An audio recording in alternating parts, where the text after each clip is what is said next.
Nakakahiya naman. Sige lang. Hindi, huwag ka mahiya. First time mo magsasalita dito, nanginginig ako. Sige, kinigan ka lang. Ano po? Freedom, napakaganda. Iyak ko naman ako. Una po, mag-thank you muna ako. Kasi po, Nung unang dumating ka dito. Sige, umpisa mo na. kasi po, itong 2024, blessing po talaga siya sa akin. Kasi, madami pong nangyari ng 2023. Ano po siya, nakakuha ng PRC, ano pa, walang church na pupuntahan mo para makahingi ka ng tulong sa Ama. Meron lang kami nung parang online. Kasi sa INC kasi online lang kasi yung iba wala namang church, di makapagpatayo ng mga church sa ibang lugar. So, nung February na wala na ako ng work isang buwan. Ang meron lang ako mga konting kakilala ng mga Pilipino dito. Na talagang pinagkakatiwalaan ko. Tapos, one time, minessage nila ako na, uy, may work. Yan. Tapos pagdating ko doon, mga Pilipino din sila. Si Ate Jane at saka si Kuya Randy. Andun din sila. Tapos sabi ko, sige, tatanggapin ko yung work kasi may mga kakilala akong Pilipino doon. Tapos si Kuya, habang namamalansya ako, tapos naglilinis siya, paano yung balik niya? Sabi niya, gusto mo mag-church ka Sunday. Siguro mga, tatlong linggo niya akong tinukulit, araw-araw. Sabi niya, Kulit talaga, no? sabi niya, punta ka sa church, ganyan. Kasi si Kuya, hindi naman kasi siya ganon. Nakarating ako dito sa Armenia, March 18, 2023. Nagkakilala kami, una ko naabutan ng mga Pilipino sa hostel, si Kuya Randy at si Ate Jeremy. Sila yung mga una kong nakilala. Tapos si Kuya, hindi naman siya ganon. Kumbaga yung pamumuhay ni Kuya dati, hindi ganon. Imbis na iayain niya ako sa church, iayain niya na mag-vodka na lang kami. Mga ganon siguro. Paktay na. Pero yung iayain ka sa church, syempre ibang image ni Kuya.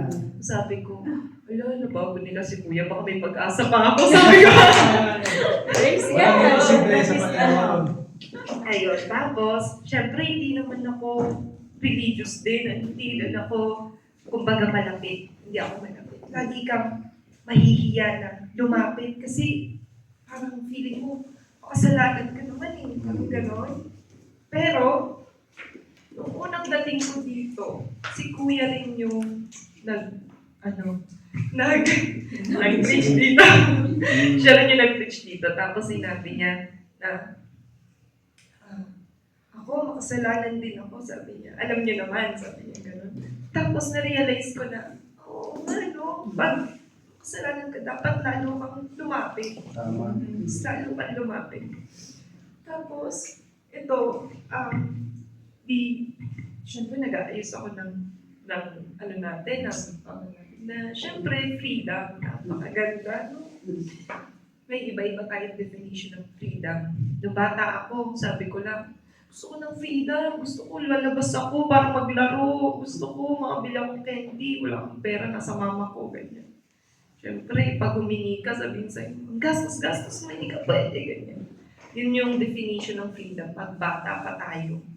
Kumbaga, hindi natin makaroon yung gusto natin. Pag gusto mo mag-chicheria, mag-chocolate, mag-ice cream, hindi pwede. Bawal sa matamis. Bawal ang junk food. Ganyan. Yun yung freedom. Nung lumalaki ka na, nag-aaral ka na, freedom, hindi ka makalabas ng bahay, may assignment ka. O kaya, kailangan mo muna maglaba bago ka manood ng sine, mga gano'n. Ano pang mga definition? Parang magkakaiba sa tao. Pero, meron akong, nung pinag-aaralan ko itong freedom natin na meron akong nabasa Ni-screenshot ko na lang siya. Maganda siya. Nakalagay sa 119 verse 45. Nakalagay doon sa verse. Ayun. Wait lang po.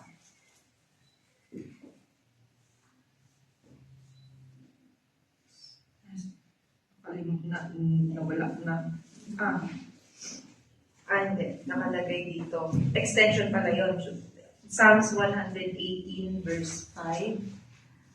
When hard pressed, I cried to the Lord. He brought me into a spacious place.